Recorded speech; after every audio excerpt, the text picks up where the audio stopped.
Hi there. Have you struggled with finding your professional fulfillment? You probably started out wanting to help people get better and stay well. You were probably even passionate about it in the beginning. But then you found yourself trapped in a job or a contract that forced you to see too many patients or work hours on end. It probably wasn't what you had planned. We are often selling our soul for a salary. At some point, we realize this isn't what we signed up for, but we keep grinding away. With the student loans, car payments, house payments, and everything else, we feel like there's nothing we can do to get out. I want to put your fears to rest because what you will learn today is different. An IV therapy clinic is real, it's obtainable, and best of all, it's fulfilling. The belief that you can only be successful by working harder, or you can only earn more income by working more hours, is really a big lie. If you ever thought there has to be an easier way, then you are right. After this presentation, you will know there is a way to break out of the daily grind. It takes some education and some courage, but you already have most of the foundation to make it happen. What I am going to tell you is not a get-rich-quick scheme, so if that is what you're looking for, this webinar is not for you. Now is the time to turn off your ringer, close Facebook, lock your door, and free yourself from distractions. If you are serious about changing your destiny and avoiding burnout, then what we are about to discuss could change your life. So let's dive in. A great way for you to get professional fulfillment and freedom is by opening your own IV nutrition clinic. I am going to show you exactly how opening your own clinic will allow you to finally help patients actually feel better while allowing you the freedom to live life on your own terms and get paid pretty well to do it. I'm going to show you how I went from being a solo provider, doing everything from answering phones to taking out the trash and working part-time at another job, to several employees in less than 3 years. Our clinic had well over $200,000 in revenue in less than 18 months, and we continue to grow. It wasn't easy, but anyone with the drive and vision can do it. First, a little about me. My name is Catherine Devine, but most people call me Casey. I am a family nurse practitioner in Albuquerque, New Mexico. I own 2 clinics here. One is a direct primary care family practice, and the other is an infusion clinic. I have known I wanted to work in healthcare since I was a child. When I was 6 years old, my parents had to take me to the doctor, and they needed to draw some blood. Now, most kids would kick and scream and cry in this situation. Not me. I was fascinated by the blood coming out of my body. It's one of my earliest memories, and I remember it vividly. Fast forward several years and lots of education. My career started off as an Army nurse. This was an amazing experience that really honed my skills. But after 6 years in the Army, I was ready for the next chapter.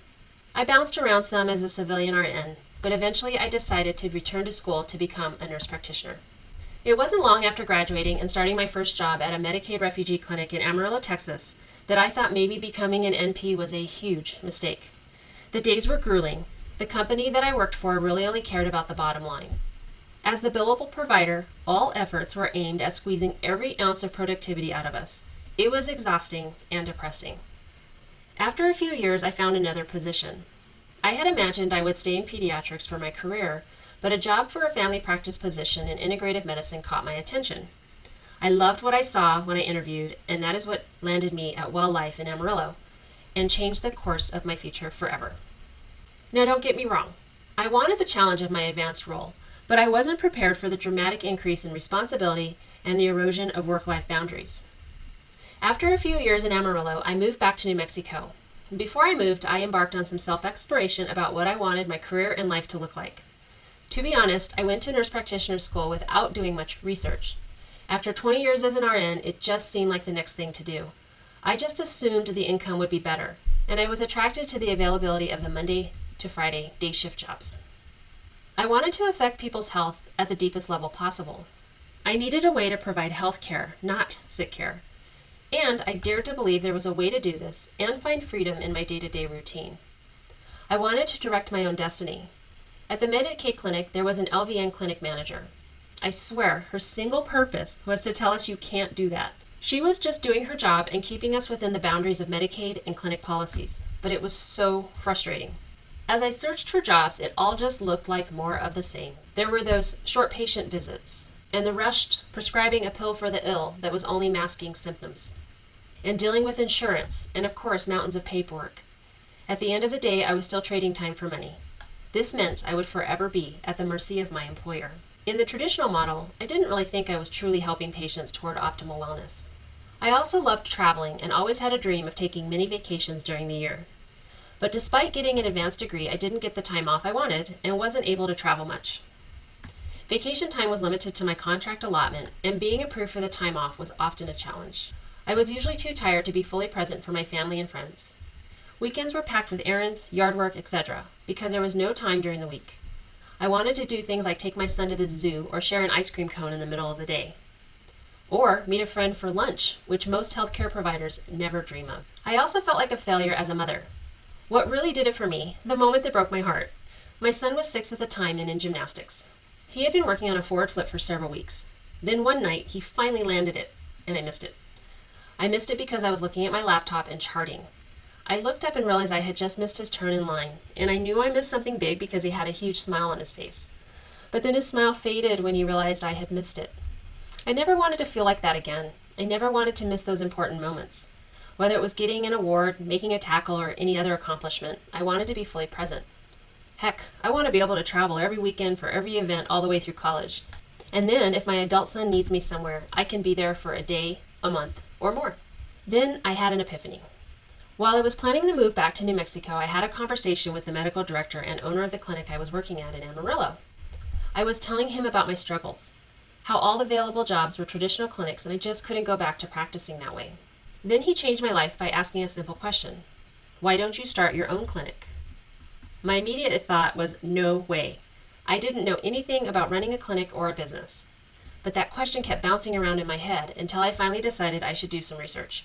I thought maybe I can do this. Heck, people do it all the time. Why not me? During my research, I read The Evolution of Medicine by James Maskell. It's a tiny little book with a huge message. And that message really resonated with me. Fighting chronic disease and optimizing health is simply not possible with a 7-minute patient interaction every 3 to 4 months. We need to do better. I had to open my own clinic that focused on wellness, not illness. I also had to find a way to break free from insurance. I quickly learned that insurance payouts are terrible, if the clinic ever even receives payment at all. And it's obvious not getting paid guarantees failure at any business. But how? The more I researched, the more excited I got about opening a clinic.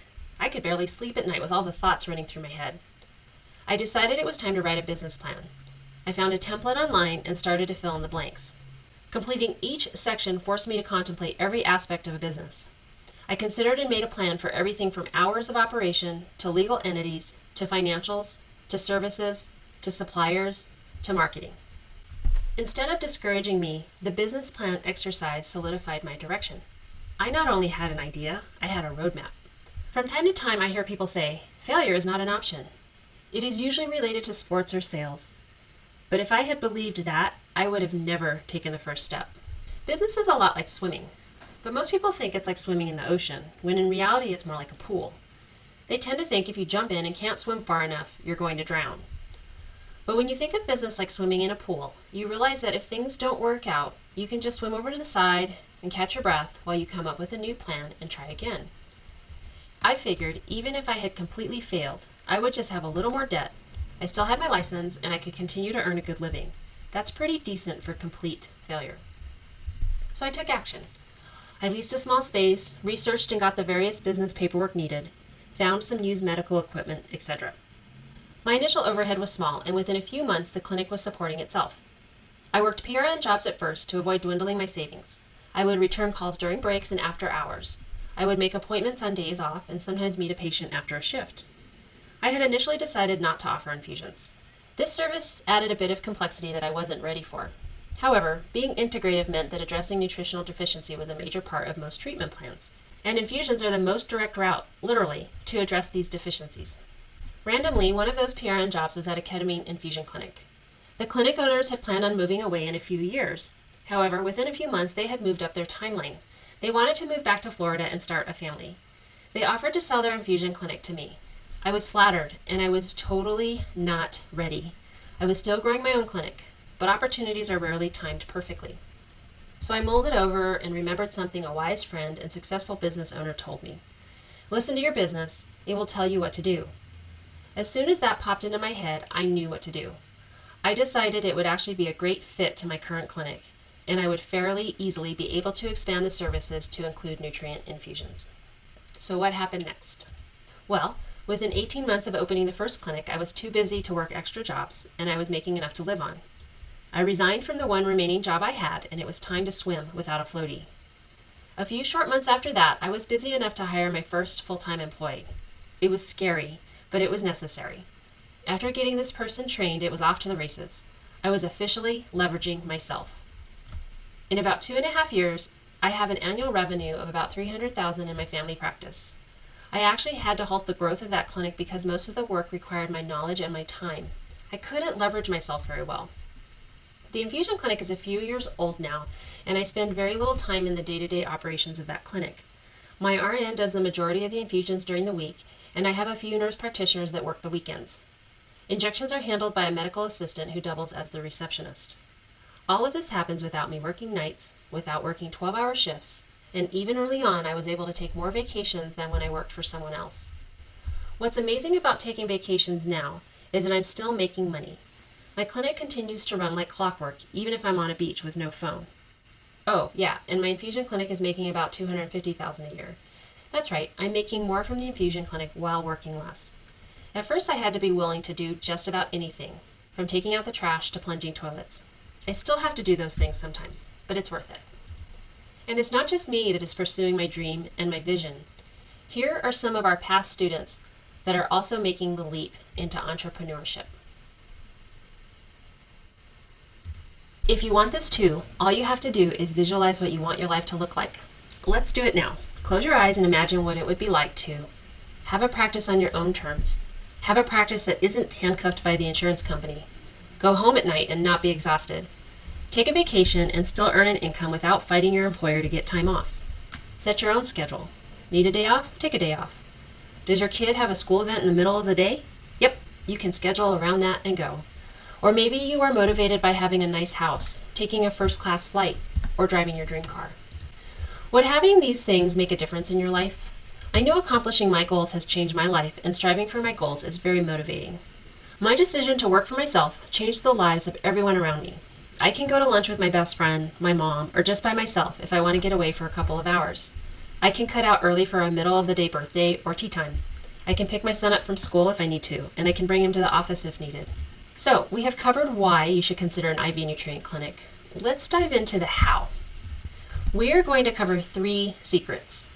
Why an IV nutrient clinic is a great avenue if you want to quickly gain more freedom and be your own boss. Why you don't need to know anything about business or have thousands of dollars to start your own IV therapy clinic. How to work around scope of practice limitations in your state. Secret number 1. Why an IV nutrient clinic is a great option if you want to quickly gain more freedom and be your own boss. This secret involves the concept of leverage. This is an important concept of any business, so let's look at it from an infusion angle. When I started my direct primary care family practice, it was just me. I was quickly overwhelmed with all the tasks. I was able to leverage myself with a receptionist medical assistant, and that helped. But I was still limited as the only nurse practitioner in the practice. There were so many things that only I could do. Along the way, I added infusions and quickly found that leveraging that business was easier. This is because I could hire an RN or similar, and this person could do all the infusions without me seeing every patient. After the protocols were set up, she was pretty much on autopilot. I spend very little time in that practice because setting up an IV or giving an infusion is a pretty straightforward process. All I have to do is commit a few hours a week to make sure everything is running smoothly. The rest of the time I focus on growing the clinic. I'm able to work on my business, not only in it. I was finally able to add another nurse practitioner to my family practice, and that has been great, but it came at great expense. I had to pay her more than she was bringing in for several months while we built her patient panel. I don't regret either business. I am just highlighting why it's easier to utilize that leverage with a plug-and-play type clinic. Now, let's talk about some common myths I hear all the time about opening your own clinic. At first glance, you may think because an IV nutrient clinic is cash-based, it only serves the rich. In reality, if you set reasonable prices, just about anyone can access you if they want to invest in their health. I have patients from all income levels. It's more about what they are willing to spend their money on. It used to be that no one felt like they should invest in their health, but that's changed a lot over the last decade. This trend has been growing, and I think it will continue as people become more and more frustrated with insurance. We have one gentleman who's a retired veteran. He comes in regularly for a liter of fluids because of a progressive illness that makes it difficult for him to swallow. He says it makes him feel 1,000 times better and really improves the quality of his life. Now, he could go to the VA and get the same bag of fluids, but even with his Medicare coverage and VA benefits, he'd still be spending hours waiting in the ER. Even someone who wouldn't have to pay anything out of pocket for the same treatment appreciates the convenience, the attention, and care we give to each patient. There's no way they'd get that in an overworked and understaffed hospital. Through my training and probably yours, we were taught, don't worry about the patient's ability to pay, just provide the care. Well, that's very noble, but if you don't consider the costs, we aren't fully advocating for patients. You might even feel like you're taking advantage of people if you try to make any money in healthcare. The truth is, providing a valuable service for a reasonable cost is not taking advantage. Health professions are noble professions, and I feel good about what I do. In fact, insurance companies feed off our altruism. They don't pay even though you have already provided the care or have to continue seeing the patient because they need you. At the end of the day, if you want to run a business, you have to pay the bills. A business with a closed sign helps no one. Basically, what I'm saying is you are providing a valuable service that's helping a lot of people, and there's no shame in being compensated fairly for it. Would you complain about having to pay for a nice steak at a fancy restaurant? What about getting a massage or new clothes? We exchange money for value. As long as the value we receive is equal or greater to than the money we give, then it's a fair transaction. And let's say a patient got an infusion of IV fluids for dehydration in the ER. The charge for just the infusion would likely be several $100s. The patient would ultimately pay more out of pocket than the cost of your entire infusion. Being a cash-based clinic can cut down on a lot of expenses related to insurance billing. This means you can keep your costs down and still have healthy margins. For example, if I took insurance, I would have to hire someone or spend precious time dealing with billing codes and fighting denied claims. A study published in Health Affairs in 2009 showed that 0.67 additional staff was needed per provider to work on billing and insurance. That would be an employee for 30 hours per week that you have to pay just to collect on insurance. This extra staff drives up costs. When you choose a cash-based clinic, you don't have to worry about all that extra bloat, and you can pass on the savings, and you aren't waiting months to get paid. You might be thinking, but Casey, I've seen the protocols out there, and I don't know the first thing about how to mix all of those complex recipes. It's true that many of the nutritional infusion recipes found in the market are complex and time-consuming. Some even require expensive equipment. When I first started out, I thought I had to offer all these crazy protocols that had a bunch of ingredients and took forever to make. What I quickly found out was, most people didn't want the crazy protocols. Most requested infusions were actually super easy to make, and I even found a way to simplify a few of the more complex ones. This also freed up my staff because they weren't having to spend all that extra time mixing infusions. The truth is, an infusion clinic can run a thriving business with injections, hydration, and 1 to 3 ingredient infusions. Complex infusions can be added later or never. Now, you might be thinking IV nutritional therapy isn't regulated by the FDA and therefore is not safe. I understand that many people think this therapy is dangerous because it isn't quote unquote FDA approved. The truth is, nutrient infusions are very regulated and safe. In fact, they are heavily regulated by the FDA. They're simply regulated in a different way. The individual ingredients, vitamins, minerals, and nutritionals have thousands of studies, but they aren't typically submitted for FDA approval because of the high cost of the approval process and the inability to get a patent. That basically means that no single company can corner the market, so spending research and approval dollars just doesn't make financial sense.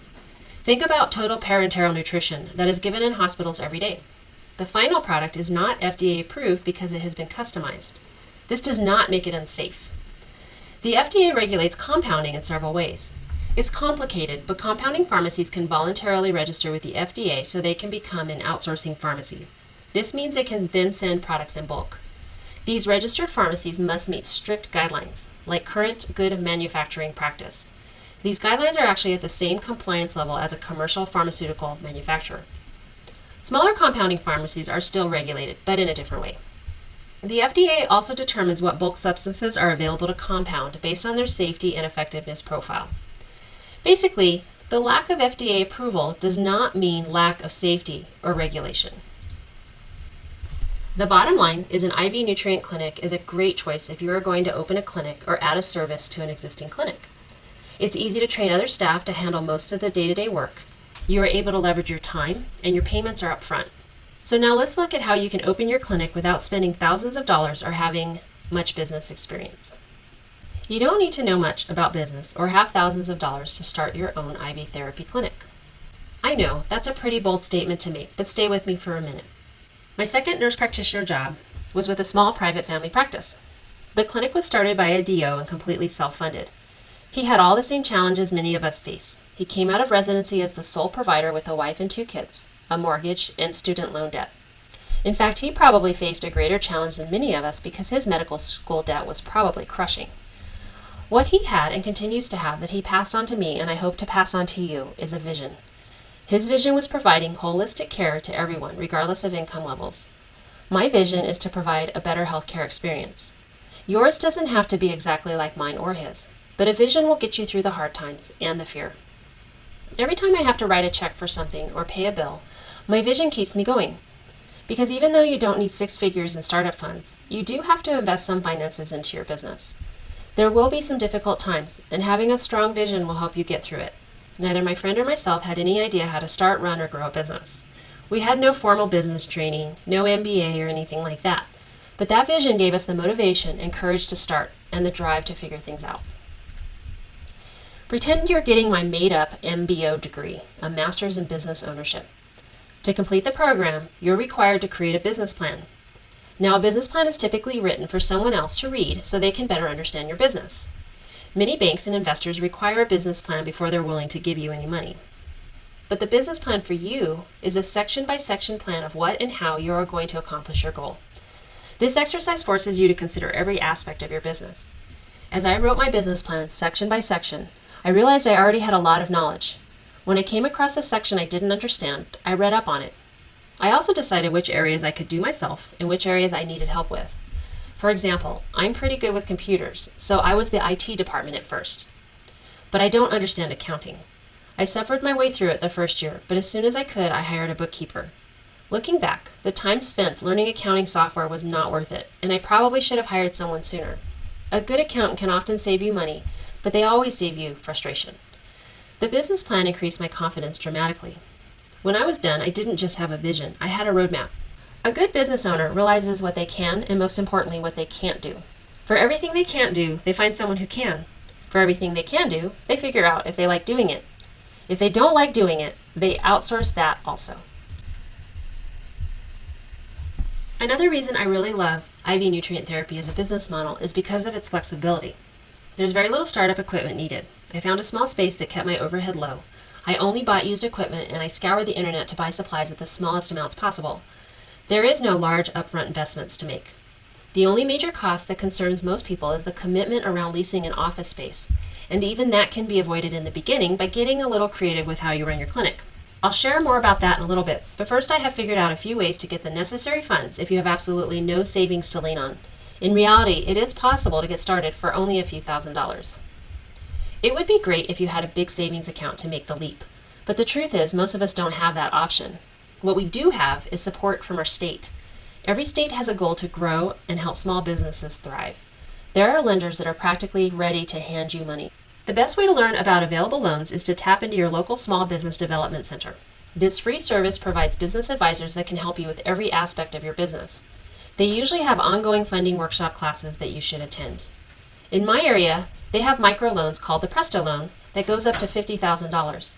This loan requires no collateral and requires very little paperwork. You can also usually get bigger loans with a business plan and budget. It's a lengthy process, but the SBA backs these loans by 50%, which makes lenders more willing to lend. There are also SBA veteran loans usually available. The credit card shuffle can also help fund your business. There are usually 2 cards floating around that offer business credit cards at 0% interest for the first year or 18 months. With careful planning, you can get started, then pay off the card before incurring any interest. Keep that part-time or PRN job. This is a necessary step for most of us. The risk here is that a guaranteed paycheck can lure you away from your goal. Be aware and be careful of taking on more hours than needed or taking on additional responsibilities. Most successful business owners keep a part-time job in the beginning. It relieves a lot of stress of having to make money with your clinic. It also allows you to build a larger savings for when you do finally make the leap into full-time clinic owner. When you open your business, you'll need some sort of point of sale system or credit card merchant service to process credit and debit transactions. Square is a very popular one. You may have seen their ads on TV or social media. Once you start getting some revenue, credit card merchants like Square will often offer you money based on the revenue they see coming through their service. This is usually seen around the 1-year mark. If you do this, the interest is a one-time fee tacked onto the balance owed. Then they take a percentage of your daily sales to pay it back. It's a fairly painless process and it doesn't show up on your credit report. Although you can't take advantage of this as a startup, you will see it offered fairly early on in your business journey. So let's look at what I did to get started. I had $30,000 in savings. However, I was the sole income provider for myself and my son. I couldn't rely on that savings account alone to fund my startup and pay myself enough to keep food on the table. So I did the two things that I discussed on the previous slides. I got that first 0% interest business credit card. As someone that had to crawl my way out of credit card debt in my early 20s, this method was really hard to do and it felt incredibly irresponsible. But when I crunched the numbers, a 0% credit card was like a 0% loan, and it was clearly the best route. I charged what I could on it. I set up automatic payments that covered the minimum balance due, plus what I could manage. As the business grew, I monitored the amount owed and the time left at 0%. I increased my automatic payments within my budget. At the end of the 0% term, I paid the full amount off. I then paid off the balance in full each month. If you treat the credit card like a loan with required payments and plan for that final balloon payment, this method works very well. I also applied for a Presto loan from my area microlender. I only applied for $10,000 and ultimately I never needed it. I regret paying the interest on a loan I never needed, but it did have some benefits. 1, it gave me a peace of mind to have those extra funds. 2, I paid it off on time at 3 years. This credit record, along with the credit cards, drove my credit score over 800. It's the highest it's ever been. After 3 years, I applied and was approved for an SBA-backed line of credit. The infusion clinic didn't need the loan, but I had hired a nurse practitioner in my family practice, and that is an expensive process. The loan was a lengthy process, but ultimately 25% of the loan was backed by equipment and furniture in my office. 50% was backed by the SBA, so the bank only took a risk on 25%. And I'm pretty sure my high credit score really helped with being approved for this loan. I never needed the capital loans offered by Square, but it was nice to know they were there just in case. Now you might be thinking, isn't there a bunch of overhead in running a business? What if I can't cover all of my costs in the beginning? Overhead is definitely the scariest part about a business, and opening a business during a recession can be tough. The good news is that an infusion clinic doesn't require a bunch of overhead and you don't need a bunch of money to get started. As a general rule, the lower you keep your overhead, the better off you are. This is true for any business of any size, and an office space is one of the larger expenses a business faces. But I have good news. You don't need an office to get started. It's actually possible to avoid the lease at first and start a mobile business. You could start with athletic events, home visits, or high-end resorts for those that drank too much the night before. This could build your clientele. If and when you do open a clinic, you aren't starting from scratch. You could also rent a little bit of space in someone else's larger practice. This method can also benefit from cross-referrals. Low overhead was my number one key to success early on. Very few companies or clinics get to be overnight sensations. With the low overhead of an infusion clinic, you don't need to be an overnight sensation to still be successful and profitable.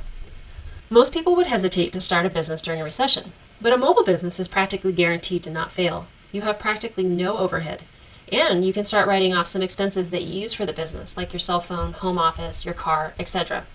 Also, having a side gig or an additional stream of income is a great way to support yourself through rough times. When coronavirus hit, I was so grateful to have several streams of income. My friend Shannon owns an injection infusion clinic in San Francisco.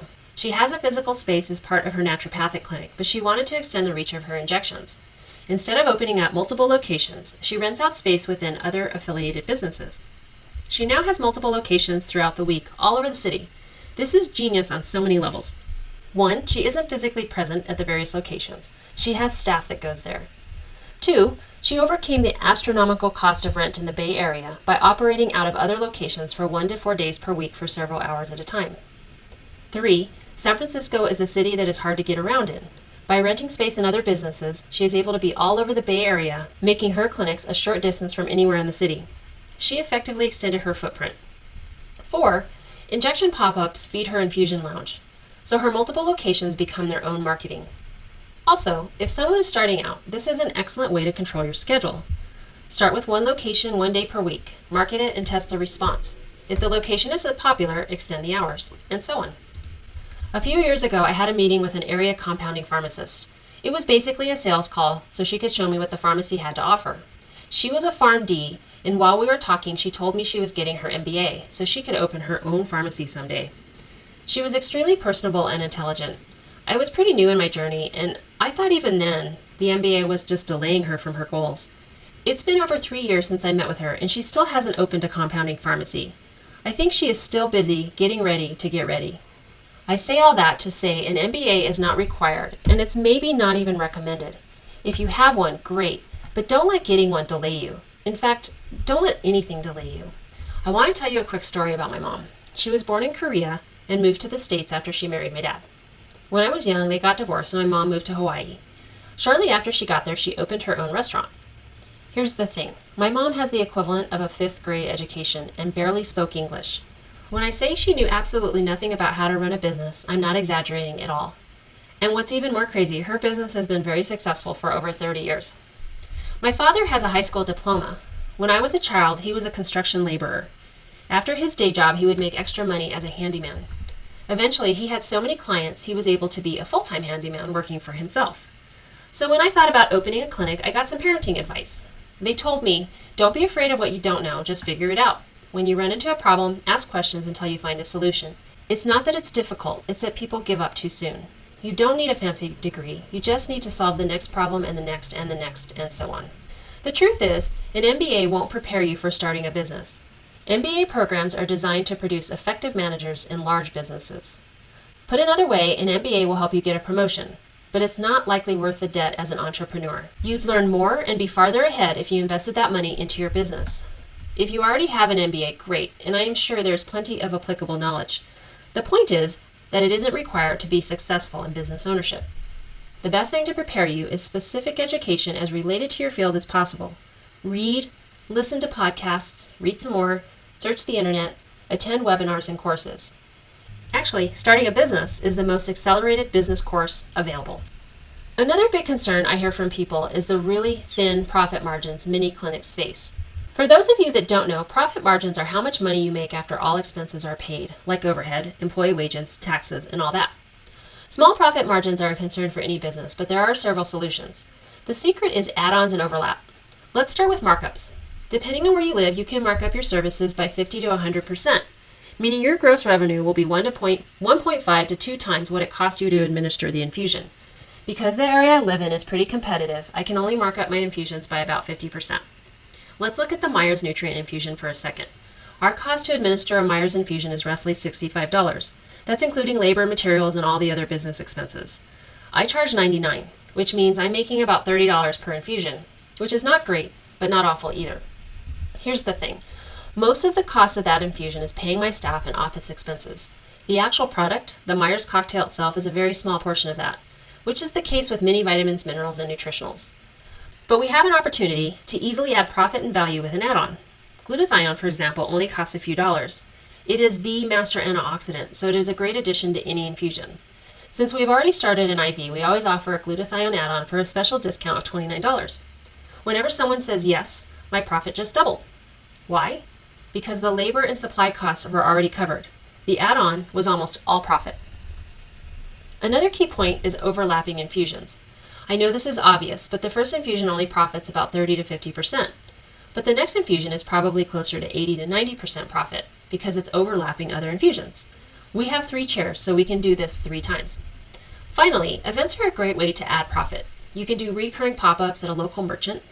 Also, corporations love to bring out injection clinics for their different events. Sometimes they pay the bill. Sometimes it's just an opportunity for you to do a bunch of injections in a short amount of time. And most areas have resorts nearby, and those resorts have festivals, events, and concerts where people might overdo it. Offering hangover infusions in hotel rooms is a great service.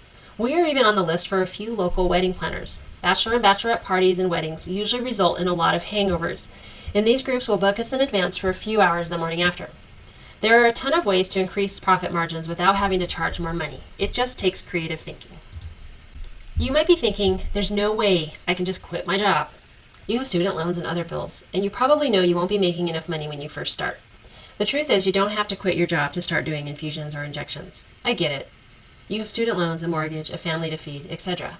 One of the greatest things about starting an infusion clinic is your clinic can be by appointment only. I took a page out of my dad's book for this one. Just like him, I built up my client base slowly over 18 months before making the full switch. I worked PRN jobs to fill the gaps in my income until my clinic was making enough income to support me.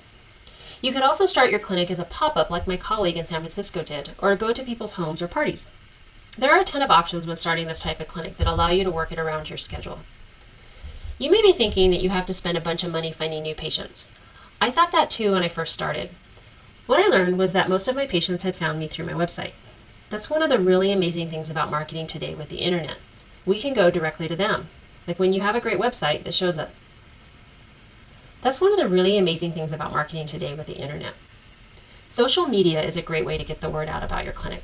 When my partner started his clinic, he spent several $1,000s on a radio campaign, and he got absolutely zero from it. He could have gotten a lot of social media ads for several $1,000s. In contrast, my Facebook ad for my infusion clinic runs daily, and I get consistent likes, followers, and appointments. My current budget is only $3 per day. If you're not big on social media, there are plenty of offline ways to spread the word. Networking with other businesses who offer complimentary services is great. Think of gyms, yoga studios, or med spas who don't offer infusions, but their clients would likely be a good fit. Like I said before, there's a second health revolution happening. People are trying to eat less junk food and optimize their health with vitamins and supplements. You can even network with other providers in your area. Think of chiropractors or other doctors who prefer more natural methods of healing their patients instead of prescribing pills. Another option is sending out postcards offering different specials to new patients. There are a ton of services these days that can help you create and mass mail postcards. The best way to get a lot of new patients when you're just starting off, in my opinion, is by providing an absolutely amazing experience to your current patients. When they really enjoy coming to see you and feel great when they leave, you can be sure they're going to tell their friends and bring them along next time. You may be thinking, but there's already another clinic in my area and I just can't open another one. Well, let's be glad that Apple didn't believe that when they started. At the time, Microsoft and IBM had most of the computer market, yet Apple is now the dominant computer company and has done more to revolutionize computing than anyone else. What they did was look at where Microsoft and IBM fell short of meeting consumers' needs and made a product designed to fit those needs. I know it might be hard to believe and it seems counterintuitive, but having a competing clinic in your area is actually good for business. This clinic is helping you get the word out about infusions. In my city, there were 2 very established infusion clinics when I opened. The very first thing I did was make the decision to never be the cheapest in town. I didn't want to be known for being the cheapest because then I'd always have to compete for the lowest price. Instead, I set my prices a little higher and offered my patients a better experience by creating a relaxing space and hiring staff that made them feel welcome and comfortable. Our staff from the front desk to the back end is expected to provide great, friendly service. And another thing that we make sure we do really well is we answer the phone. In most areas, one clinic can't possibly serve everyone in the city, and having another clinic will be beneficial to the population. Think of it like this. You have the option of eating 100% of a small pie or a piece of a larger pie, and that piece of the larger pie is bigger than the entire small pie. There's often a fear of making a mistake. Let me get rid of that mystery right now. You are going to make mistakes, and that's totally okay. You don't need to be afraid of them.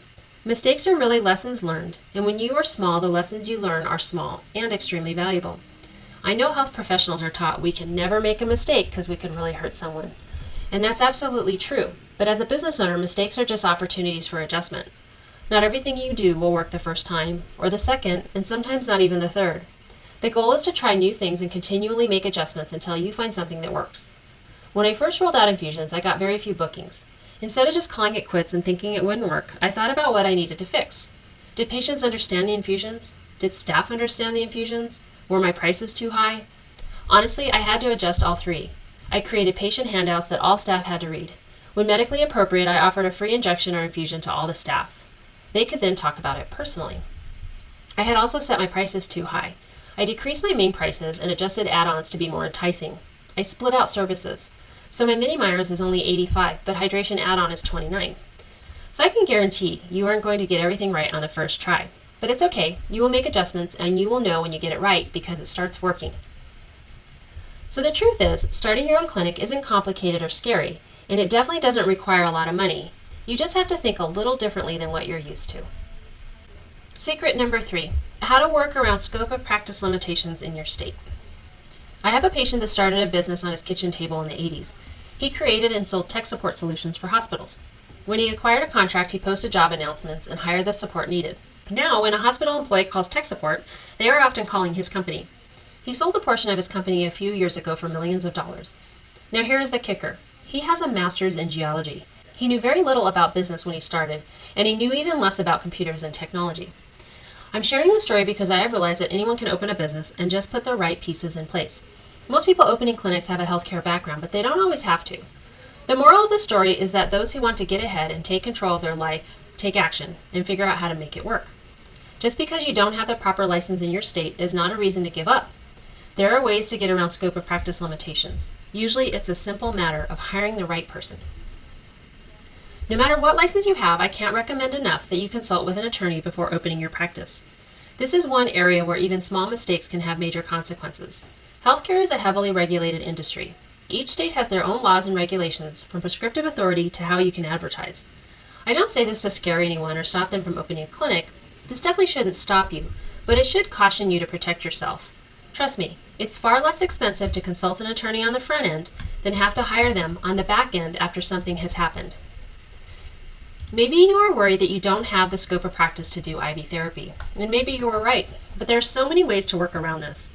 Many health-related professions, including RNs, MDs, CRNAs, and NPs, already have the scope of practice to start and run an infusion clinic. In many states, IV therapy is also within the scope of naturopaths and doctors of Oriental medicine. With just a few hours of additional training in IV nutrition, you can be ready to go. For providers that can't write orders, they just have to collaborate or contract with a medical director. For providers that can write orders but practice in a restrictive state, they just need a collaboration or supervision agreement. This has probably been the number one question I get from people who come to me asking how they can start a clinic. The truth is, each state varies so much in laws and regulations as far as who can practice what. I always recommend finding a local attorney to help you determine your state's laws. You can usually get the information you need within 1 to 3 hours of consultation. I know that $200 to $600 is a lot of money with a shoestring startup budget, but it is money well spent. I'm not an attorney, so I can't tell you if you have the right license for your state or not. What I can tell you is that lots of healthcare providers have been able to find a way to work around any barriers they come across. In the end, though, you don't typically have to have a certain license to open a clinic. If your license doesn't meet the requirements for your state, then simply find someone who does and hire them. More than likely, you know someone in your professional network who would be happy to do this. Another thing I want to clarify is a question I hear often. Is insert procedure within my scope? First thing is check your nurse or applicable practice act to see if anything is specifically forbidden. If it isn't forbidden, it is likely fair game. However, ask yourself if this procedure or service is considered a normal thing with your profession. I will use pellet insertions as an example. I worked for a DO that trained me in pellet insertions. I educated myself on hormone replacement and kept a log of every procedure I observed, had supervised, and did independently for a while. I made certain that if anyone ever questioned my expertise, I could show I was adequately trained and experienced. This story is part of the reason the IV Therapy Academy was created. We wanted to train others to do nutrient infusions safely and effectively, but we also wanted to provide a way for them to prove they had additional training in the subject area, because this type of therapy is not included in most of our traditional programs. Okay, we are going to take a minute here to listen to my partner Jason Duprat. Jason is a CRNA, and when he first opened his clinic, he ran into a scope of practice problem. His solution was hiring a nurse practitioner to fill in the missing piece. When he faced a major hurdle that threatened to shut him down, he didn't give up. He solved the problem. In this section, he is going to show us how to check the Nurse Practice Act. Board of Nursing. If you're a nurse practitioner or a nurse or a CRNA, a clinical nurse specialist, anything related to nursing, you have to go to your Board of Nursing website. Most of them have a link right there where you can click and look up your Nurse Practice Act. So you have to read it. You have to read it word for word, especially the section that is related to your nursing license type. You want to make sure that you're practicing within your scope. It's going to tell you in there if you have to have a collaboration agreement or a supervising agreement with a physician. It's literally going to say exactly who can supervise you. In most states, like for a CRNA example, for example, an MD, a DO, or a podiatrist can supervise a CRNA in almost every state. So you want to look at that, and it is going to have like the Board of Nursing for Florida. It literally has the protocol that you would use with a physician, your supervising physician, and it gives you an example. So you can just use that as an example. You have to submit that to the Board of Medicine. So your supervising physician will send that into the Board of Medicine, and then you'll send a copy into the Board of Nursing. It's important to remember that any state board, they don't exist to help you. They're not consultants. They're not advisors. They're not on your payroll. They're literally only set up to help protect the public. Don't expect to be able to call them and get any advice or recommendations or anything like that. That's not what their role is. In some cases, you might get lucky. You might find somebody who's just genuinely a nice person, and maybe they were slow that day and they're willing to help you out. But in a lot of cases, they're going to be very slow to respond. They're going to give you a very vague, very poor advice, and they're oftentimes just going to tell you to get an attorney. So don't call these departments expecting any sort of legal advice because they're not going to give it to you. They can tell you, go to this website and read this, or I think this might apply to you. Go here, check out this form. They're basically going to put all the legwork on you in most cases, unless you just happen to find somebody who's very kind and knowledgeable. So you should also consider consulting with your state's professional association. So if you're a nurse practitioner, maybe find the Florida Association of Nurse Practitioners, and oftentimes they have a lot of resources on their website, and they can help you, because if you're paying your dues, they're more attuned to making sure that their customers are satisfied. And if you're dues paying, you're essentially a customer and a supporter, so they will try to help you a little bit more. Same thing with the Board of Medicine. You can go to your state associations and you might be able to get some more help there. But you should check with if you're a physician, check with your Board of Medicine to make sure there aren't any special requirements that need to be met in order to start a practice. In most cases, the restrictions on physicians are minimal to none. So you should be pretty good to go. If you are a physician and you think you're going to hire a nurse of any type, you also want to go to the Board of Nursing website and read the Nurse Practice Act, because if you hire a nurse and the nurse is practicing outside their scope of practice, you better believe that you're going to get named in a lawsuit if somebody gets injured, or if somebody claims to be injured, or if somebody accuses you of anything. If there's any sort of an investigation, they are going to look at things like that. If you're a physician, you need to be familiar with your Board of Nursing's Nurse Practice Act and know that any staff that you have, whether it's a nurse practitioner or a CRNA or an LPN or an RN, they're all working within their appropriate scope of practice. And the big key thing there is that in some cases, an RN cannot administer ketamine. So that's the big thing you want to look for if you're a physician and going to be hiring an RN. You want to make sure that they can administer ketamine. Typically, under the RN license, somewhere it's going to talk about sedation, and it might say that they are not allowed to administer. Usually it'll say specifically, like in a lot of states, it specifically says an RN can't administer propofol unless it's on a pump, or some states say not at all. So you have to look at things like that. Board of Pharmacy, some states do require you to have a pharmacist as a consultant, and typically that's more related to if you're getting a facility license. But some states do require a pharmacist to at least do an inspection or to look at your pharmaceutical handbook to make sure that you have appropriate policies to store and handle your drugs. So you just want to check with that. And same thing with the controlled substance license. You'll check with them on the controlled substance license. This section here is mostly related to nurse practitioners and CRNAs, and this is intended to give you a little bit of help as it relates to scope of practice regulations that you specifically face. In many states, the CRNAs and nurse practitioners have to be supervised by a physician or collaborate with a physician in some fashion. Several states now allow nurse practitioners and CRNAs to practice independently. However, most states, and actually it's about 50-50 now, there's going to be some varying degree of physician involvement along with the practice and the care that you provide.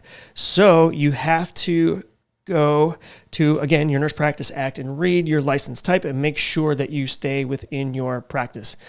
The levels of physician involvement range, and the requirements range from just being available by electronic means or email or phone call. That's the most lenient to the most restrictive, which is like direct physician supervision and a written protocol. You have to see what your state requires to see how you can structure your practice in a way that allows you to stay within your scope of practice and still be a clinic owner and operator. So I can't emphasize enough how important it is that you download your Nurse Practice Act from your state's Board of Nursing website and read it word for word. One thing here, too, I want to mention is that CRNAs tend to have the most restrictive language in that some states do say that they can specifically only work in the perioperative area. And a lot of states have already started fixing this by giving CRNAs APRN licenses as well, which sort of broadens that scope of practice right back up. Some states are a little bit behind the eight ball, like New Mexico, who does not give the CRNA an APRN license. Things to think about are maybe you want to go back to school and get a family nurse practitioner certification if you're in one of those weird states. That way you can really open up your scope of practice. Essentially, you would have dual scope of practice. You'd have the scope of practice of an FNP or Psych NP or whatever you decide to go back to school for. A lot of these programs are now a year because you've already done so many credits as a CRNA. You can get them done in a year, take your exam, and you're good to go. Otherwise, you can make sure that you understand your scope of practice and structure your practice in a way to keep yourself within the bounds of your scope.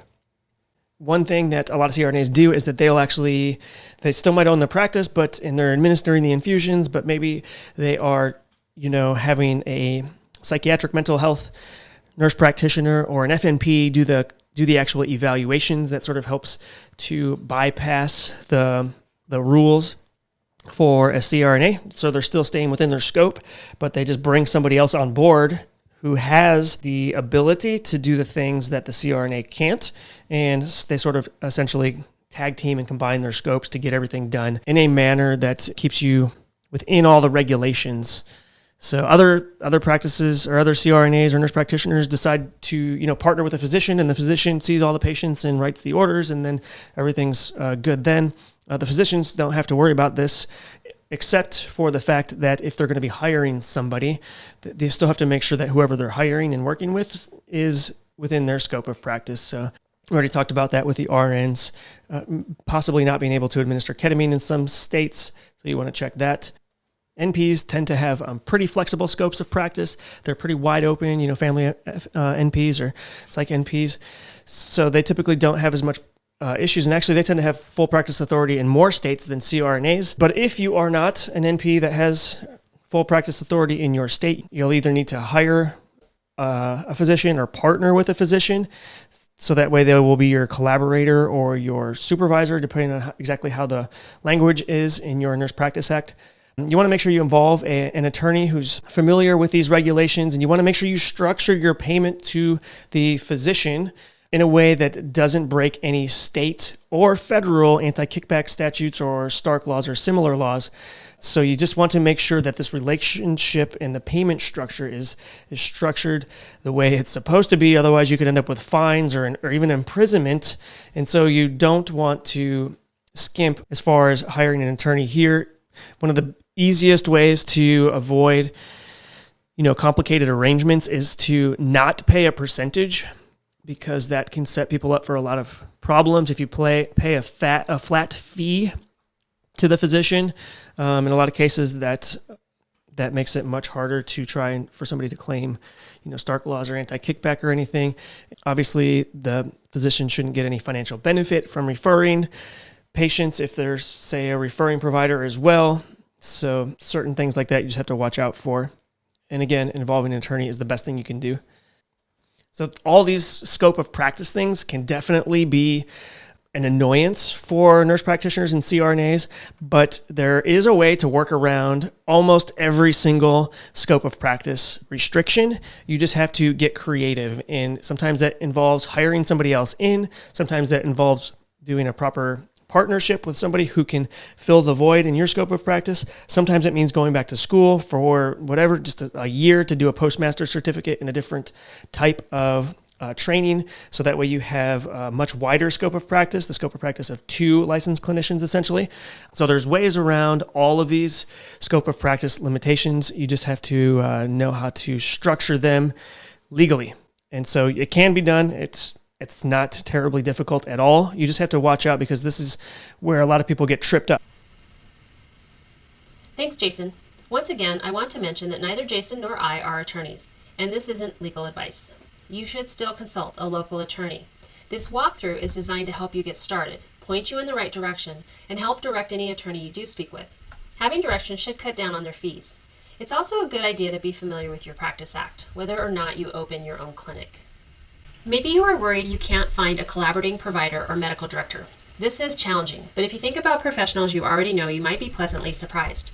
Even if you don't know someone, you can tap into your network or post the job on a job board and see what happens. If you participate in Facebook groups, and I recommend that you do, you can search for posts about finding a medical director or make your own post. Another question we often hear is, why would a doctor or advanced practice nurse help me when they could just start their own clinic? This is certainly a valid question, but remember, they already have a job, or maybe they are retired.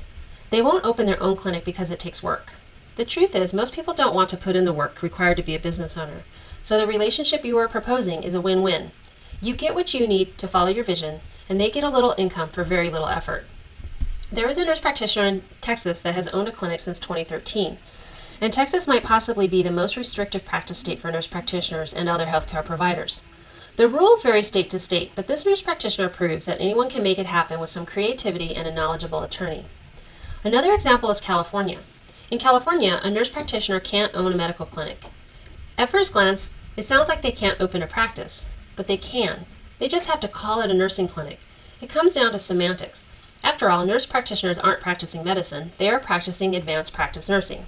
I know these examples are about nurse practitioners, but the point I'm making is there are workarounds at almost every hurdle encountered. For clinicians that need collaboration or supervision, evaluating the financial feasibility can be daunting.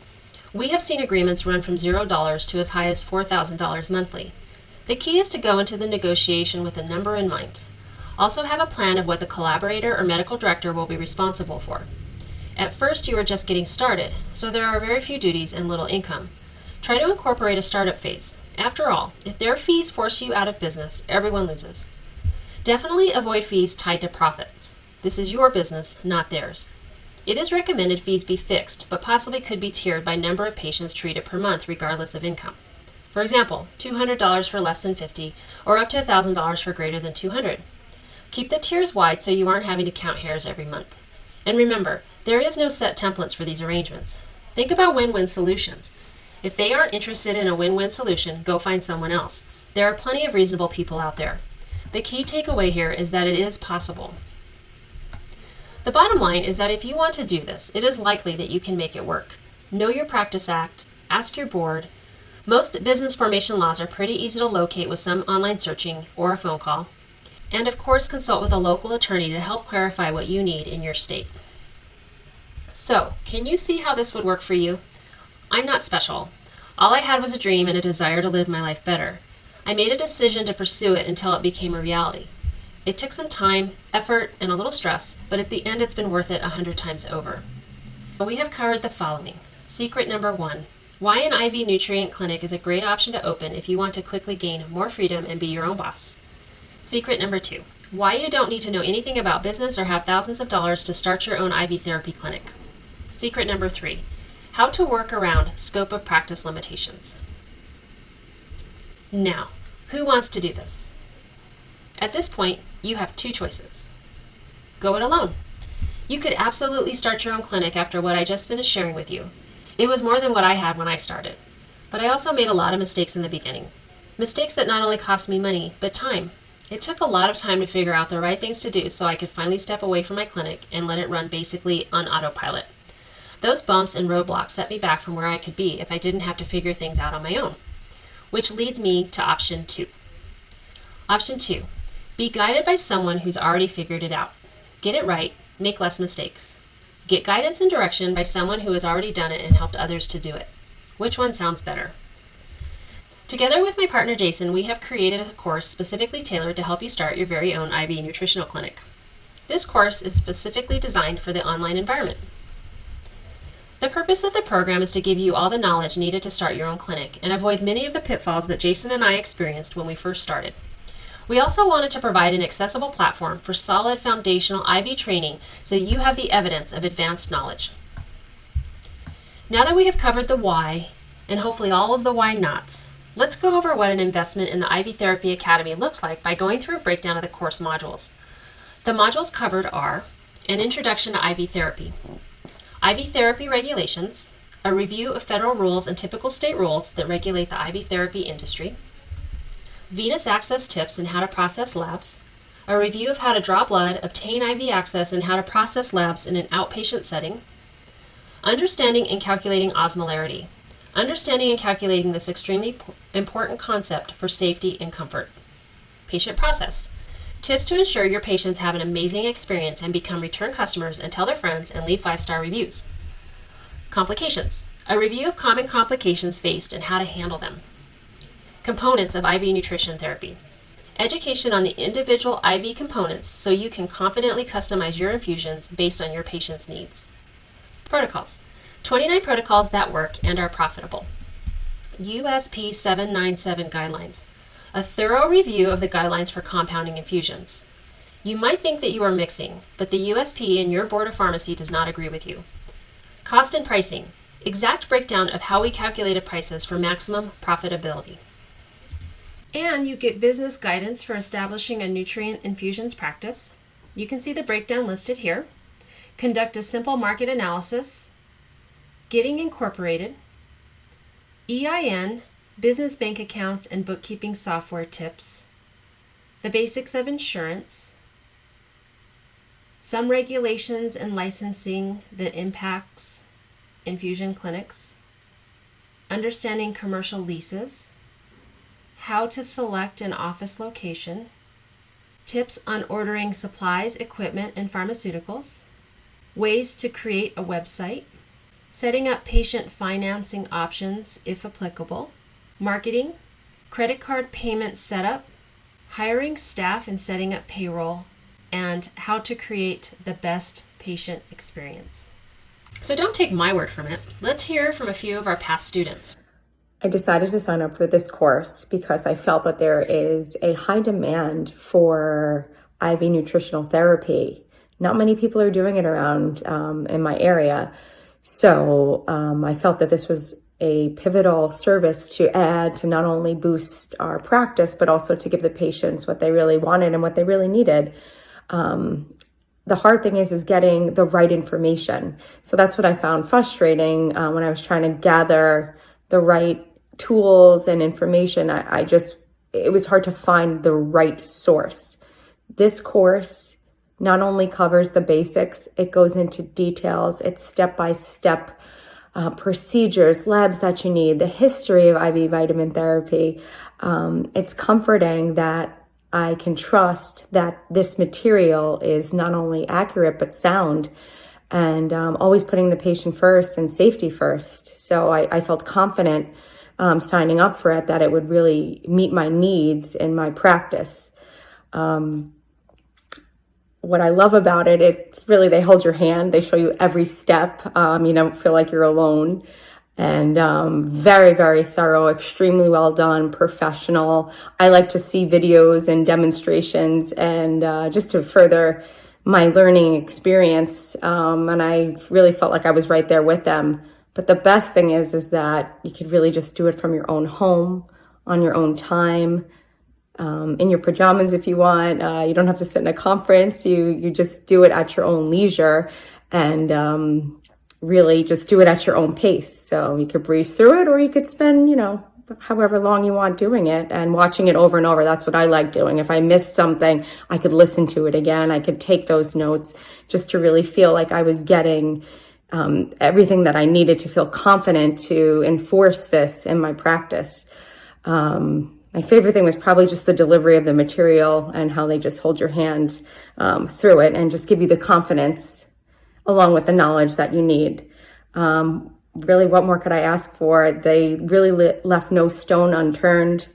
They covered everything. I would say it's the whole kit and caboodle. If you're on the fence about starting an IV vitamin therapy service in your practice and you need to know a recommendation as to where to get the information, I highly recommend this course.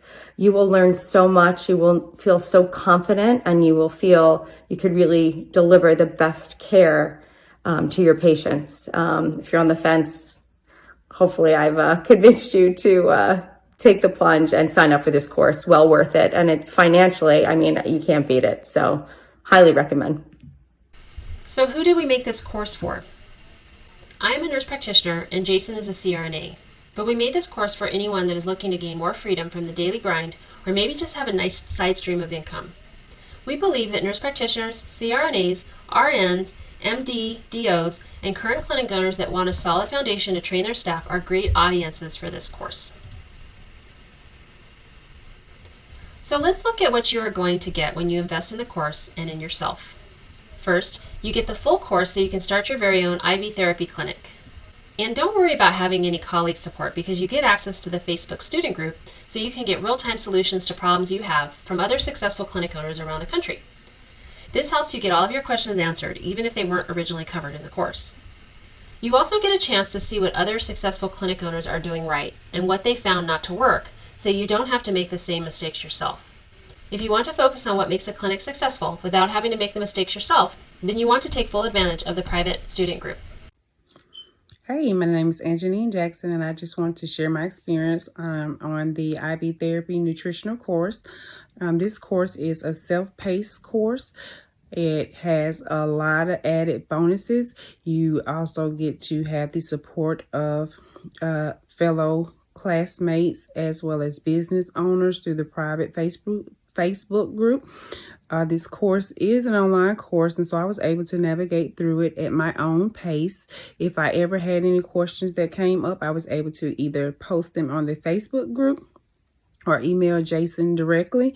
I also want to share my experience prior to signing up. I was able to get all of my questions answered via email with the staff. They're definitely personable. So this course is an online pace, and it teaches you all about IV therapy, even down to the osmolarity, and as well as the business portion on what you will actually need to get started and how to be in compliance. I also learned a lot as to whether, how I needed to pick my compounding pharmacies. So that was also an added bonus that I definitely had not experienced in the past. So all in all, I will rate this course a 10. If you're on the fence and you feel like you have questions, or maybe, you wonder, is the course too challenging where you're not able to process it and then digest the information and go out and start in your own business, this definitely is the course for you. I feel like it's at a level where you're able to process it. And once you finish the course, you're able to practice in a competent manner. So I just wanted to say that I appreciate the course. The course has taught me a lot. I am definitely able to go out and service my patients and feel that I am competent, and it is because of this course. Thanks. And don't worry about not having references to back up what you're providing. In addition to the full course in the Facebook student group, the course includes 9 literature reviews so you can back up your treatment recommendations with the best research available at the time the piece was written. The literature reviews currently available include asthma and magnesium, alpha-lipoic acid, B12 and neuropathy, glutathione in aging, glutathione in Parkinson's, glutathione in skin, NAD+ in liver disease, silver's antimicrobial effects, vitamin C in cancer. This helps you overcome objections that patients or other providers have about the nutrient infusions you are offering. Hello. I wanted to start an IV therapy practice because I believe in the power of vitamins to help patients relieve various symptoms and maintain their optimal health. Some obstacles I had prior to starting the course was finding the protocols I could trust and fully understand the process of how my practice would function. This course helped me overcome these obstacles with in-depth discussions about each protocol and why I would use it. The course also walked me through the process of starting my practice with documentation, regulations, labs, and the types of pharmacies I would need. I chose this course for my IV therapy practice because it was available 100% online, which saved me from travel expenses and time off work. My favorite thing about the course was the layout and ease of use. The step-by-step videos were easy to follow along to, and I had no surprises after opening my practice. This course went into detail about the step-by-step process of starting a business, and I was able to follow along and get up and running in no time. Also, you don't have to worry about having to prove you're trained. In addition to the full course, Facebook student group, and literature reviews, you also get a certificate of completion showing you have completed advanced training in the subject area. Not only does this verify your knowledge for your patients, colleagues, and your practice board, some malpractice companies ask for certification for anything a provider might be doing that isn't entirely mainstream. And don't worry about value for your investment. This course has been approved for 25.5 accredited continuing education credits. A lot of employers will reimburse training, so you could get part or all of this course paid for by your employer. So you get the full course, so you can start your very own IV therapy clinic, the Facebook student group, so you can take advantage of advice from multiple other clinics, multiple literature reviews, so you have literature to back up many of the treatments you offer, certificate of completion so you can show and prove you have completed additional training, and 25 CEs. This course is packed with value. If all this did was help you achieve a lucrative side gig, or help you overcome fear of the unknown, or help you overcome limitations to your scope, would it be worth it? We had two choices about how we'd structure and sell the IV Therapy Academy. Charge a low price and everyone can have it. Charge more so that we can give more attention to our students. We thought you'd be willing to pay a little more so that we could be more responsive to your needs.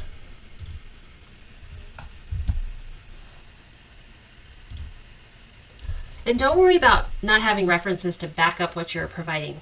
In addition to the full course in the Facebook student group, the course includes 9 literature reviews so you can back up your treatment recommendations with the best research available at the time the piece was written. The literature reviews currently available include asthma and magnesium, alpha-lipoic acid, B12 and neuropathy, glutathione and aging, Here are a few of what our past students have to say. Heather, CRNA. IV Therapy Academy showed me step by step how to add IV hydration and nutrition services to my business. I have learned different recipes and now I have the confidence to mix them in my clinic and offer to my clients.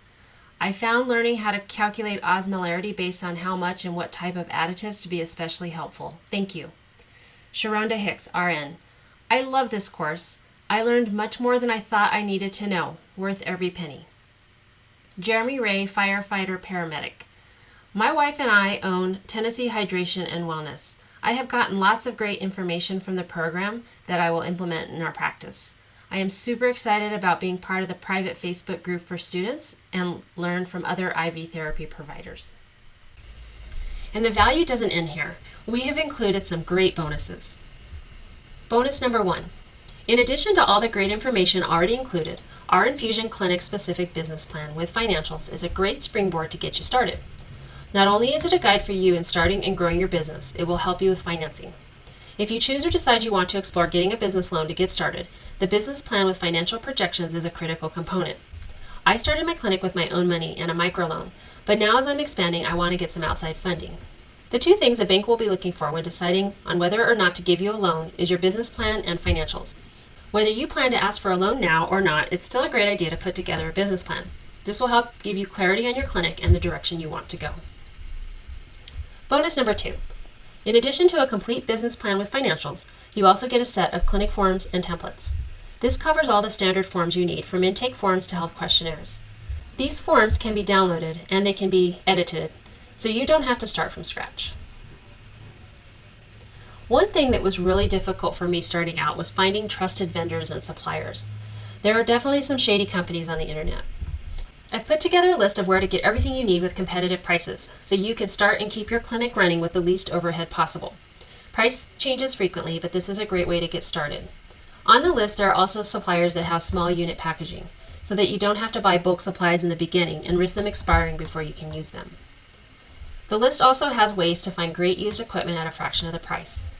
And finally, it has compounding pharmacies that have the products you need. So here's a final review of everything you get. Full course, Facebook student group, literature reviews, certificate of completion, 25.5 CEs, and infusion clinic business plan, clinic forms and templates, and a list of vendors and suppliers. This is a total value of $9,792. That is a lot of value for only $1,497. Sign up today at ivtherapyacademy.com/enroll. That's ivtherapyacademy.com/enroll. The worst thing you can do after listening to this webinar is to do nothing. If you know you want something else, something better for yourself, take action. Read and learn all you can, then pull the trigger. You will come across obstacles. Adjust your aim and fire again, and again, and again. Up until this point, all of my work was basically trading time for money. I had fancy letters after my name, but I was no different than a tradesman like a plumber or an electrician. In fact, these skill trades probably make more money per hour. Sign up today and take a first step towards a future on your terms. Thanks for listening. I hope you found this webinar valuable. Frequently asked questions. Maybe you still have a few questions before you enroll in the IV Therapy Academy. This section covers some of the most common questions we get from students before they enroll. Will the information regarding licensing and regulations apply to the state where I practice? In the course, we cover the rules and regulations at the federal level. When it comes to state and local regulations, we guide you through the most common regulation structures. However, because we are not attorneys, nor is it possible for us to be experts in every state, we do advise consulting with a local attorney. Can I own an IV therapy practice, or do I need a physician to supervise if I'm not a doctor? Yes, as a non-physician provider, you can own an IV therapy practice. Clinicians that can operate an IV clinic include MDs, DOs, nurse practitioners, nurse anesthetists, physician assistants, and even RNs. In my state of New Mexico, there is a phlebotomist that owns a clinic and another clinic that is owned by a respiratory therapist.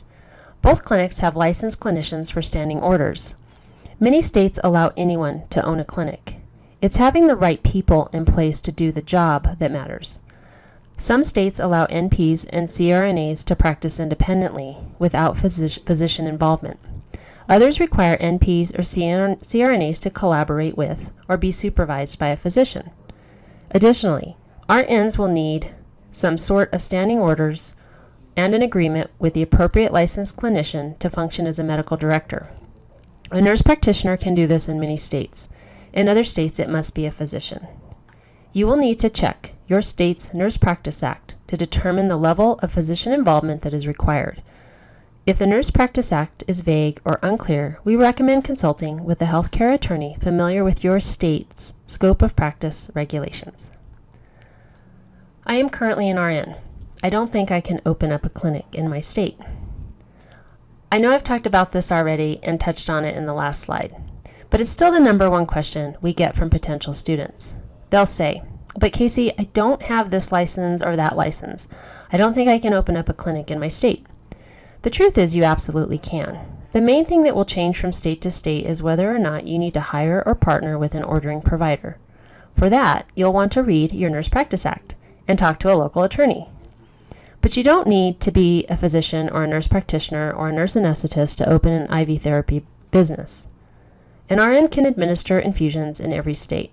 Depending where you are, you might just need to hire a provider, but that absolutely shouldn't stop you from opening a clinic if you want to. Can an LPN start their own clinic? I could expand this question to probably anyone interested in this type of clinic. Can, insert title, start their own clinic? ? The short answer is likely yes. You might have to get creative, and you might need some legal help, but let this be the first obstacle you overcome. LPNs specifically may not be able to run an infusion without an RN and a licensed clinician to perform physicals and write orders. Some state laws would allow that second piece to be done remotely. The Nurse Practice Act will list an LPN's scope of practice regarding infusions, most likely. So while the solution to the question varies state to state, there is a solution. For example, in my state, I can't form an PLLC, which is a professional limited liability company, because that is only for doctors, chiropractors, dentists, and podiatrists. On the surface, it might seem like I'm left out. My solution was an LLC. It didn't have to be a PLLC. Most states shy away from laws that limit growth and ingenuity. Think about all the monster health groups and hospitals that are not owned by a physician nor licensed provider of any kind. The ways around these restrictions are probably endless. Will I receive CE/CME credit for completing the course? Absolutely. We believe it's incredibly important to help with continuing education credits. The IV Therapy Academy is currently approved for 25.5 AANA Class A CE credits. The AANA is an ANCC approved CE provider. That was a mouthful, but all that means is that these CEs count for all nurses. Physicians who complete the course can claim Category 2 CMEs. So, not only can you get some CEs accomplished, but you can also be confident that the material in the course is the highest quality. As far as we've seen, this is the only IV nutrition course currently approved by the AANA for CEs. We are pretty proud of this. We actually have quite a few students who enroll in the course just because they need to complete some continuing education, and this is a topic they're interested in. They have no interest in opening their own clinic. Our ultimate goal is to share the benefits of IV nutritional therapy to more people so they can use it in their professional career in whatever way they think is best. Who knows? Maybe you can be the person who changes the way hospitals view IV nutrition and help patients prep for or recover from surgery quicker. Is there any kind of tuition assistance? Kind of. While we don't currently offer any sort of tuition assistance directly through IV Therapy Academy, many employers do reimburse their employees for continuing education. Because the IV Therapy Academy is approved for 25.5 CEs, it's likely that your employer will reimburse you for part or all of the cost of tuition. You'll have to check with your employer if they do that and how that program works for you. How long do I have to complete the course? You will have a full year of access to the course, and during that time you can go through each lesson as many times as you'd like. You can log in every day if you want, or save it for days off and do big sections, or do the whole thing in one sitting. How will I access the materials? Once you complete your enrollment and pay the tuition, you will be sent an email with login instructions, including your username and password. The course is 100% online, so you can work through it at your own pace at whatever time is most convenient for you. What if I need more help? If you need more help, we have a very engaged Facebook community of other clinic owners that can provide some great in-the-trenches advice and feedback. Jason and myself are also active in the group and are ready to help out. We also have live Q&A calls twice a month that you can jump on and have Jason or myself give more in-depth answers to your questions. Does the course include the formulas, recipes, protocols for various IV infusions? Sure it does. This course includes many formulas from a variety of indications from many sources. You can follow our protocols exactly or create your own. In the course, we teach you how to modify and create custom formulas. We also provide detailed instruction on osmolarity calculations and formula modifications. Armed with this information, you can tailor your IV to exactly what your patients need. Will I learn about pre-op and post-op IV infusions? Yes. When it comes to perioperative IVs, there is nothing standardized and there is little research specifically on periop IVs. Therefore, recommending a fully evidence-based pre- and post-op protocol is impossible. However, our protocols focus on the oxidative stress of surgery and boosting healing. Is there a discount for enrolling my business partner? Absolutely. If you have a business partner who wants to go through the IV Therapy Academy as well, you will have the option to add a second seat for only $4.99. If you want to enroll more people, then send an email to info@ivtherapyacademy.com. We have assisted a lot of clinics with training their entire staff in an organized, thorough manner. It is a great foundation.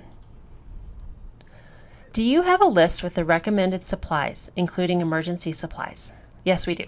We provide a complete list of the supplies you're going to need to open your clinic. What if I don't have a lot of money to invest in a new business? That's one of the great things about IV nutrition clinics. You can get started with almost no money at all.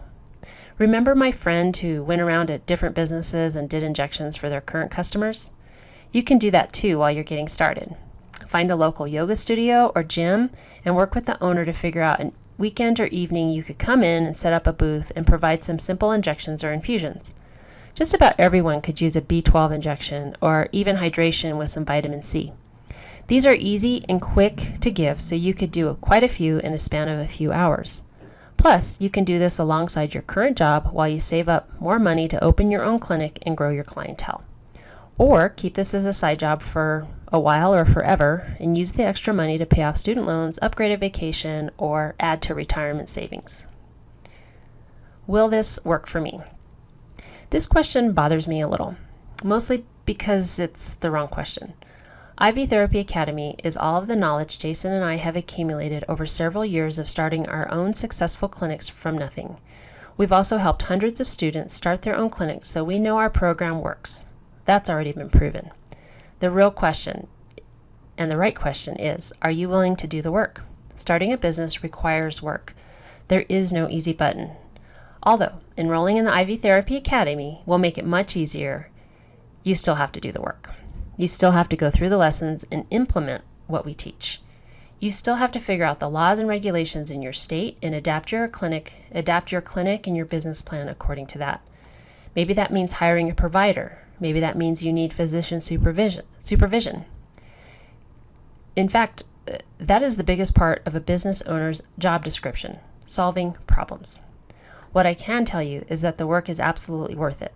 Having the freedom to choose how you live your life is one of the best feelings in the world. I get to decide how I spend my days and what they look like. There are absolutely times I have to put in more work or do some things I don't necessarily want to do. But I know that doing them allows me freedoms I would never get working for someone else. So I can say without a doubt that if you're willing to put in the work, you can do this. And the IV Therapy Academy will help you become a successful business owner quicker. Do you have a refund policy? Yes, we do have a refund policy. You have 72 hours from the time of purchase to request a refund. The refund policy is only available if you've completed less than 20% of the course and have not downloaded any of the course materials. Why only 72 hours? We feel that it's a fair amount of time for you to go through enough of the lessons to confirm this was a good decision for you. Because you've stayed this long in the webinar, you've been given access to a free 14-day preview of the IV Therapy Academy, where we've given you access to a partial version of all the videos. That's 2 weeks to go through the lessons to see what's included in the course and if it is what you're looking for. The driving reason behind the 72-hour refund is that we want people that are pretty ready to take their first step towards escaping the daily grind. We don't want someone that enrolls, disappears for 6 months, then reappears and finds that the course materials wasn't what they expected. For some of you, it might legitimately be the wrong time. You might have other obligations that would make opening a clinic a bad choice right now. That's okay. Come back when you're ready. We'll still be here and ready to help you out. Your readiness is a big part of how much value you will get from the course. For others, it might be a simple matter of overcoming some limiting beliefs. You might have to do some soul searching and look at why you don't believe you can accomplish this and work through that. You already know it can be done. You've already accomplished more than most people could dream of simply by obtaining the degree you have. You have the drive and the smarts to start your own clinic if you choose. Now, you just need to believe you can. What if I fail? I've developed a little trick that ensures I don't fail. It sounds a little silly, motivational saying, but I stopped believing in failure.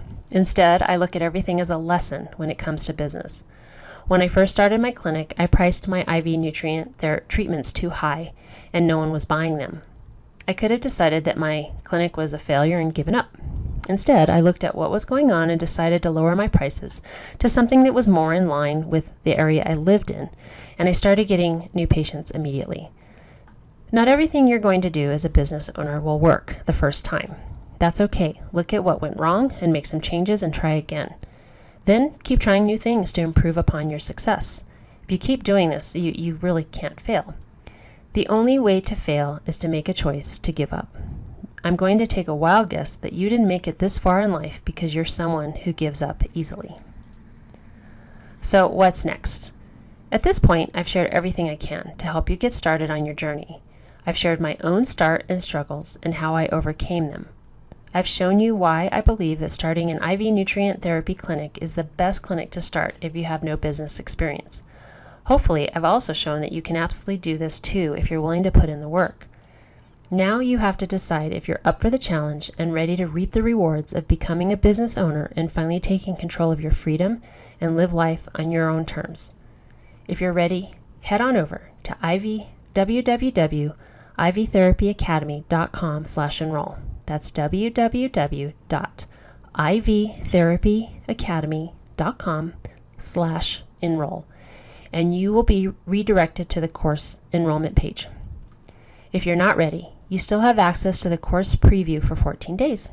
Spend some time in there looking over each lesson, but more importantly, spend some time looking inside yourself and asking what's stopping you. Thanks so much for watching and giving me your time today.